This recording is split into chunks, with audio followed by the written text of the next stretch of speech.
બરાબરનું ચોમાસું જામેલું છે, કેટલીક જગ્યાએ તરસાવી રહ્યો છે, કેટલીક જગ્યાએ વરસાવી રહ્યો છે અને કેટલીક જગ્યાએ ખેદાન મેદાન કરી નાખ્યું છે। પણ આજે પણ અલગ અલગ જિલ્લા તાલુકામાં વરસાદ વરસ્યો છે ને એની સોહામણી 6 તસવીરો બતાવી છે। કેટલીક સોહામણી તસવીર પણ છે અને કેટલીક ડરામણી તસવીર પણ છે એમાં, કે જેમાં દરિયો એક બાજુ દ્વારકામાં ઘૂઘવી રહ્યો છે, વલસાડમાં આજે સારો એવો વરસાદ વરસ્યો છે ને સાથે જ નદીઓમાં પણ નવા નીરની આવક થઈ છે। ડાંગનો ગીરા ધોધ જે પ્રચંડ તાકાતથી અત્યારે વહી રહ્યો છે। આ બાજુ નવસારીમાં વરસાદના કારણે શોર્ટ સર્કિટ થઈ લોકોના જીવ જોખમમાં મુકાયા હતા। તો સુરત જિલ્લાના ગ્રામ્ય વિસ્તારોની અંદર નદીઓ બે કાંઠે થઈ છે, કોઝવે ઉપરથી પાણી વહી રહ્યા છે અને યાતાયાત અટકી ગયો છે। આ બાજુ જુનાગઢમાં પણ ધીમી ધારે ઝરમર વરસાદ વરસ્યો છે અને મધ્યમ ધારે વરસાદ વરસ્યો છે અને ક્યાંક ઝાપટા સ્વરૂપે પણ વરસાદ વરસ્યો છે। દ્વારકામાં દરિયામાં ભારે કરંટ જોવા મળી રહ્યો છે।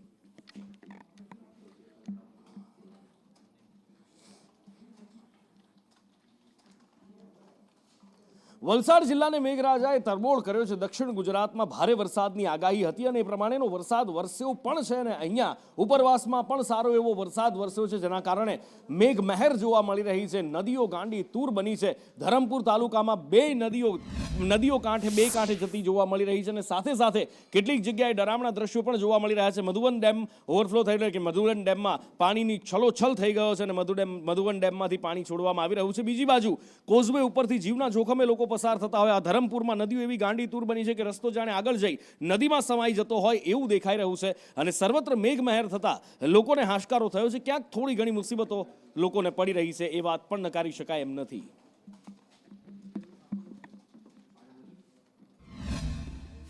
40 ગામને જોડતો વલસાડનો કૈલાસનગરનો બ્રિજ જે છે હાલ વહીવટી તંત્ર દ્વારા બંધ કરી દેવામાં આવ્યો છે।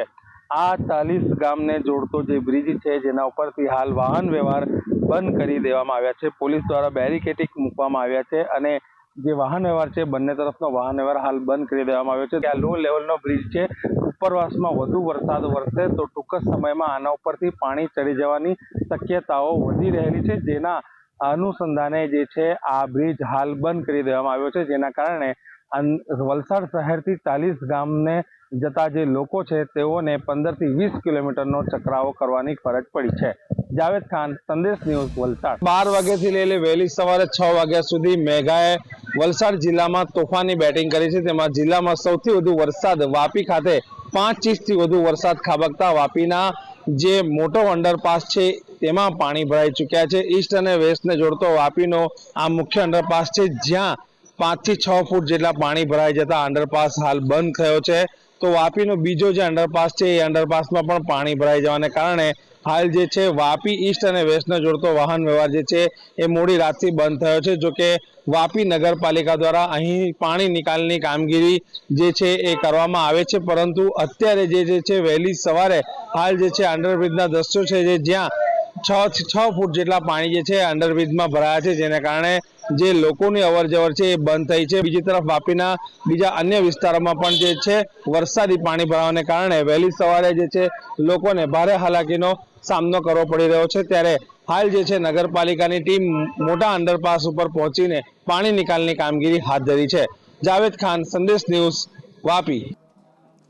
દક્ષિણ ગુજરાત પર ફરી એકવાર મેઘરાજા ઓળઘોળ થયા છે। ન માત્ર સુરત જિલ્લા કે પછી વલસાડ જિલ્લામાં પણ ડાંગમાં પણ સારો એવો વરસાદ વરસ્યો છે ને જ્યારે પણ ડાંગમાં વરસાદ વરસે ત્યારે પ્રકૃતિ સોળે કળાએ ખીલી ઉઠતી હોય છે ને એમાં પણ જ્યારે વાત આવે સાપુતારાની તો કંઈક વાત જ જુદી થઈ જતી હોય છે। અદ્ભુત નજારો, જાણે વાદળો જમીન પર ઉતરી આવ્યા હોય અને એમાં પણ સર્પગંગા તળાવ કે જે ધુમ્મસમાં છવાઈ ગયું છે, જાણે દલ લેકની અંદરનો નજારો હોય એવો નજારો જોવા મળી રહ્યો છે। દલ લેકમાં જો કે અત્યારે તો ગરમીના કારણે નજારો આખો જુદો છે। આ બાજુ અંબિકા નદી ગાંડી તૂર બની છે। એક ટેમ્પો અંબિકા નદીની અંદર ફસાયો હતો અને ડ્રાઈવરનો જીવ જોખમમાં મુકાયો હતો, પણ મહા મહેનતે એ ડ્રાઈવરને બહાર કાઢી લેવામાં આવ્યો।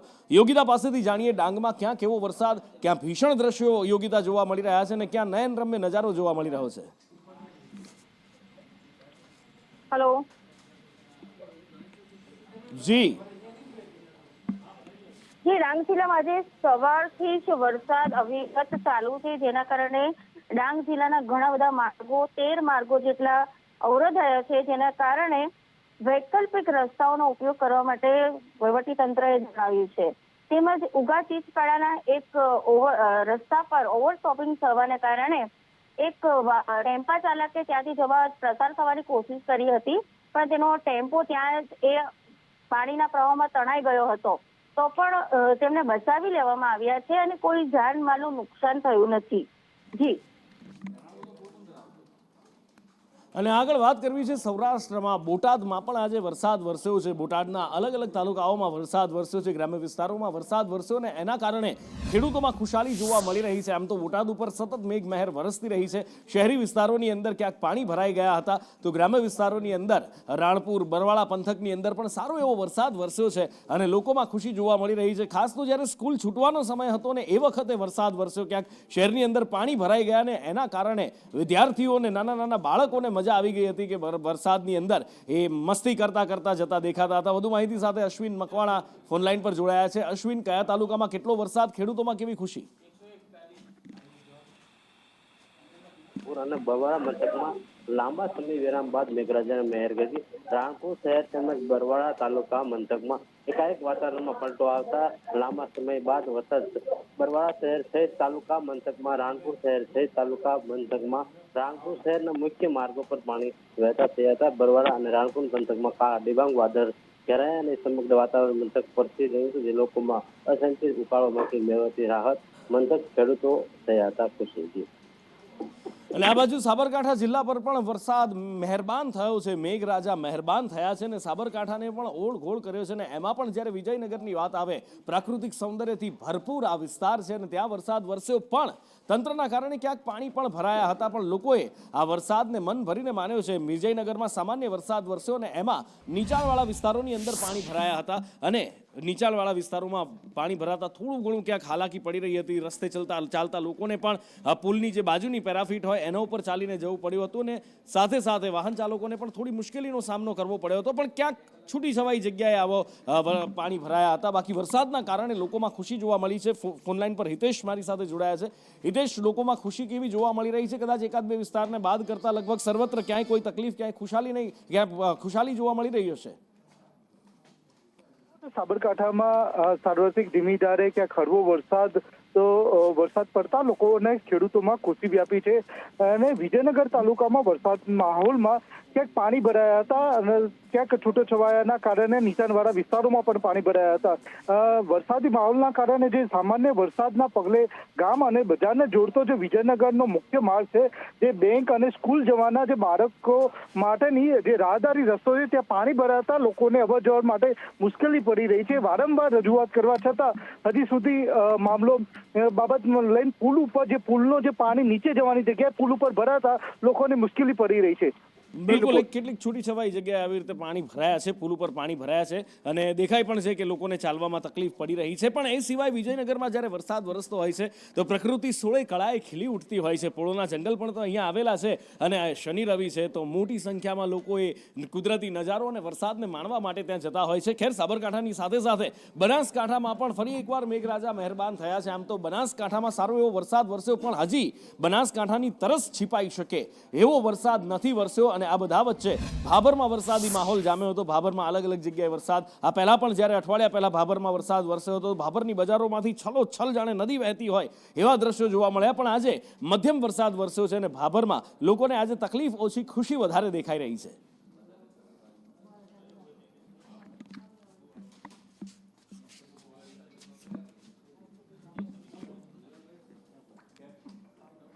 વરસાદ ક્યારે વરસશે અને ક્યાં વરસશે, કેવો વરસશે, હવામાન વિભાગ કહેતું હોય છે ને આગાહી મોટાભાગે સાચી પણ પડતી હોય છે. કેટલીક જગ્યાએ વરસાદે સોથ વાળી નાખ્યો છે તો કેટલીક જગ્યાએ હજી પણ તરસાવી રહ્યો છે. આવનાર 5 દિવસ સાર્વત્રિક વરસાદની હવામાન વિભાગની આગાહી છે, જ્યારે તમારા ગામ, શહેર, જિલ્લા, તાલુકામાં ક્યાં રેડ એલર્ટ છે, ક્યાં યલો એલર્ટ અને ક્યારે વરસાદની ઇંતજારી ખતમ થશે, શું કહે છે હવામાન વિભાગ, હવે એ જુઓ. जहाँ पर एक्सट्रीमली हैवी रेनफॉल की वार्निंग है वो डिस्ट्रिक्ट है सूरत, नवसारी, वलसाड़, दमन और दादरा नगर हवेली, और साथ में रेड अलर्ट जारी है.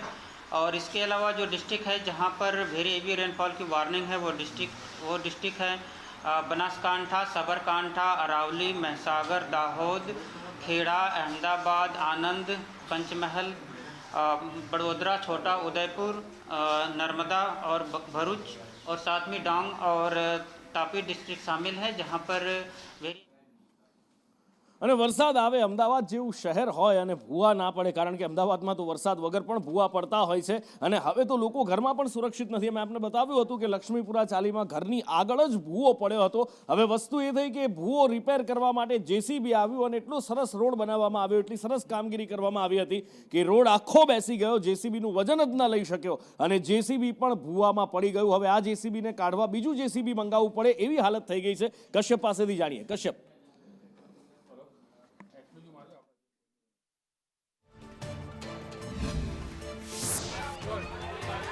અમદાવાદ શહેરમાં મ્યુનિસિપલ કોર્પોરેશન તંત્રની એટલી ઘોર બેદરકારી છે કે ક્યારેક લોકોના જીવ પણ જઈ શકે છે. ગીતા મંદિર બસ સ્ટેન્ડની પાછળનો આ વિસ્તાર છે, લક્ષ્મીપુરા ચાલી વિસ્તાર કહેવાય, કે જ્યાં ભૂવો 2 દિવસ પહેલા પડ્યો હતો ને તેના રિપેરિંગ માટે થઈ અને જેસીબી છે તે અહીં આવ્યું હતું ને તે જેસીબી જ હવે ખાડામાં પડ્યું છે. મહત્વનું છે કે આ અહીંથી ગટરની લાઈન જે છે તે કાઢવામાં આવી છે, પરંતુ રોડની કામગીરી યોગ્ય રીતે નહીં કરવામાં આવતા જેસીબી છે તે અહીં ખાડામાં પડ્યું છે. સદનસીબે આ મકાન જે છે તેનો બચાવ થયો છે. અહીં બાળકો રમી રહ્યા હતા, તેમાં પણ કોઈને ઈજા પહોંચી નથી, પરંતુ આ જેસીબી છે તે આ ગટર લાઈન છે તેમાં ખાબક્યું છે. મહત્વનું છે કે ભારે વાહનો અહીં ના લાવવા માટે થઈ અને કોર્પોરેશનના અધિકારીઓ દ્વારા જ સૂચન છે તે કરવામાં આવ્યું હતું, તેમ છતાં અહીં જેસીબી છે તે મોકલવામાં આવ્યું ને તેના કારણે હવે જેસીબી છે તે જ આ ભૂવો છે તેમાં પડ્યું છે. અહીં સ્થાનિકો છે તેની સાથે વાત કરીશું. આ ક્યારે જેસીબી ખાડામાં પડ્યું ને કઈ કામગીરી ચાલતી હતી? ગઈકાલે જ્યારે આ ભૂવો પડ્યો ત્યારે અમે મીડિયામાં જણાવ્યું હતું કે ભાઈ અહીંયા ભારે વાહન લાવવા પર પ્રતિબંધ છે અને આ રોડ અમે રજૂઆત કરી હતી કે હવે ગાબડા પડે છે, મોટા ભૂવો પડે, પહેલાં કામગીરી કરાવો. પણ એ લોકો માત્ર ફોટા પાડ્યા હતા. હવે જેસીબી ના મોકલવામાં, મોટા વાહનો પર પ્રતિબંધ હોવા છતાં જેસીબી મારફતે કામ કરવામાં આવ્યું. આ જેસીબી પડી ગયો તો કોઈ જાનહાનિ થયો તો એના માટે કોણ જવાબદાર થાય? એટલે આ રીતે કોર્પોરેશન આવા આડાવાળા પગલાં લે. વ્યાજબી અહીંયા હાથ મજૂરીથી જ કામ થાય, આમાં કોઈ મોટા વાહનોની જરૂર જ નથી. કેટલાક સ્થાનિક છે તેની સાથે વાત કરીશું. આ લોકો કઈ રીતે બહાર નીકળી બહેરાઓ છોકરાઓ જો પેલા રોવો, એ લોકોની કેવી પરિસ્થિતિ, એ લોકોને બહાર કેવી રીતે નીકળવાનું? ઘરની બહાર જોવો તો ખરા એમનું. રસ્તો બંધ થઈ ગયો બિલકુલ. આ નાના નાના છોકરા છે, એ લોકો કેવી રીતે બહાર નીકળશે? જો પેલા બેન બાજુ વિડીયો બતાવજો ને ભાઈ. પરિસ્થિતિ આ છે કે ભાઈ જેસીબી આવે, જેસીબી પણ ફસાઈ જાય. ભારે વાહનોને પ્રતિબંધ હોય, કારણ કે કામ એવું થયું હોય કે ભારે વાહન જાય તો પડી જાય, ફસાઈ જાય, એ ખબર જ હોય, એમ છતાં પણ મોકલવામાં આવે. કેટલું જબરજસ્ત તંત્રનું કામકાજ છે, કેટલું જોરદાર આયોજન છે ને અમદાવાદ મહાનગરપાલિકાનું. અને એટલે તો દેશ દુનિયામાં એના ઉદાહરણો આપવામાં આવે છે અમદાવાદ મહાનગરપાલિકાના. પણ ખેર, માત્ર એક જેસીબી પડવાથી જ એ સાબિત નથી થતું. એના માટે અમદાવાદ મહાનગરપાલિકાએ ઘણું બધું કરવું પડે છે, બહુ મહેનત કરવી પડે છે. નબળા રોડ રસ્તા બનાવવા પડે છે, એવા કે જે પહેલા જ વરસાદમાં ધોવાઈ જાય. ના માનવામાં આવે તો જુઓ આ રાણીપનો રસ્તો ને આવા તમને ઠેક ઠેકાણે દેખાશે. ઘણા બધા લોકો કહેતા પણ છે અત્યારે કે અમારા વિસ્તારમાં પણ આવા જ રસ્તા છે. મહાનગરપાલિકાએ આવી જ મહેનત કરી છે અને મહાનગરપાલિકાના કારણે અમારે પણ અનેક મુસીબતોનો સામનો કરવો પડે છે. પણ આ મુસીબતો આપવા માટે પણ કેટલું બધું મહાનગરપાલિકા કરતી હોય છે, ત્યારે જઈને લોકોને ટેક્સના પૈસાથી સુવિધાના બદલે આવી મુસીબતો મળતી હોય છે. અમદાવાદના રાણીપ વિસ્તારના ગાયત્રી મંદિર રોડ વિસ્તાર જે છે ત્યાં રોડના બેહાલ જોવા મળી રહ્યા છે. રોડ પર 1 કિલોમીટર જેટલા રોડ પર સતત ખાડા છે તે જોવા મળી રહ્યા છે. ચોમાસાના વરસાદ પહેલાથી આ ખાડાઓ છે અને કોર્પોરેશન કોઈ પ્રકારનું ધ્યાન નથી આપતું તેવું પણ અહીંના સ્થાનિકોનું કહેવું છે. એક તરફ અમદાવાદ છે તે રોડ સુધારવાના નામે કરોડો રૂપિયા ફાળવણી કરે છે, કરોડો રૂપિયા ખર્ચે છે, ત્યારે બીજી તરફ રાણીપના જે સ્થાનિકો છે તે હેરાન થઈ રહ્યા છે. બેન, કેટલા સમયથી આ હાલત છે? આ 7-8 મહિનાથી બહુ ખરાબ રોડ થઈ ગયો છે. કોઈ કોર્પોરેટર ધ્યાન નથી આપતું, કોઈ ધારાસભ્ય ધ્યાન નથી આપતું, કોઈ કોર્પોરેશન વાળા ધ્યાન નથી આપતું, કોઈ મ્યુનિસિપાલિટી વાળા ધ્યાન નથી આપતું. અમારે રોજ આ રોડ ઉપર નોકરી ધંધે જવાનું. કેટલી વાર તો 3 વખત હું પડી ગઈ, મારા સ્ટાફના પડી ગયા. અમારે 2 ટાઈમ નોકરી આવવાનું. અમારી હાલત બહુ ખરાબ થઈ જાય છે. વરસાદમાં કેવી રીતે જવાનું આવવાનું? વરસાદ પહેલા જ્યારે ખોદકામ કર્યું એ પહેલા 2 ફેરી રોડ બનાવવામાં આવ્યો, પણ પછી ઘડી ફરી તૂટી જાય છે. સાહેબ, શું હાલત છે રસ્તા? બહુ ખરાબ હાલત છે, બહુ. એમ કોઈ અધિકારી કોઈ જોવા નથી આવતા. Welcome back. અને જૂનાગઢથી મોટા સમાચાર મળી રહ્યા છે. રાજુ સોલંકી ગણેશ જાડેજા વાળો કેસ અને એમાં એક મોટો વળાંક, એક મોટા સમાચાર કે જેમાં રાજુ સોલંકીની ધરપકડ કરવામાં આવી છે અને રાજુ સોલંકીની સાથે સાથે બીજા 3 લોકોની પણ ધરપકડ કરવામાં આવી છે.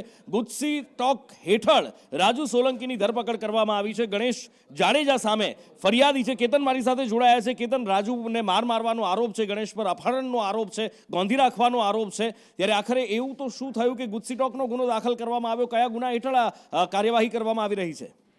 ચોક્કસ કે રાજુ સોલંકી સહિત 5 શખ્સો સામે છે તે ગુજસી ટોકની કલમ લગાવવામાં આવી છે. રાજુ સોલંકી સહિતની ગેંગ સામે પણ જે મારામારી છે તે ધાક ધમકી આપવાના પણ ફરિયાદો અનેક છે. તેની સામે જુનાગઢ પોલીસ દ્વારા છે સંજય સોલંકી ઉર્ફે ચંદુ, રાજુનો જે દીકરો છે તેની સામે પણ ગુજસી ટોક કરવામાં આવી છે. ઉપરાંત દેવ સોલંકી જે રાજુનો બીજો પુત્ર છે તેમની સામે પણ જે છે તે ગુજસી ટોકની કલમ કરાવી છે. ઉપરાંત તેના ભાઈ સામે જયેશ ઉર્ફે જવો સોલંકી તેની સામે પણ જે છે તે ગુજસી ટોકની કલમ લાગી છે. આમ જે છે 5 શખ્સો સામે ગુજસી ટોક લાગીને તમામને અત્યારના ધરપકડ કરવા છે. એક આરોપી જે છે તે ફરાર છે, તેની શોધખોળ કરી રહી છે. જી કેતન, માહિતી બદલ આભાર.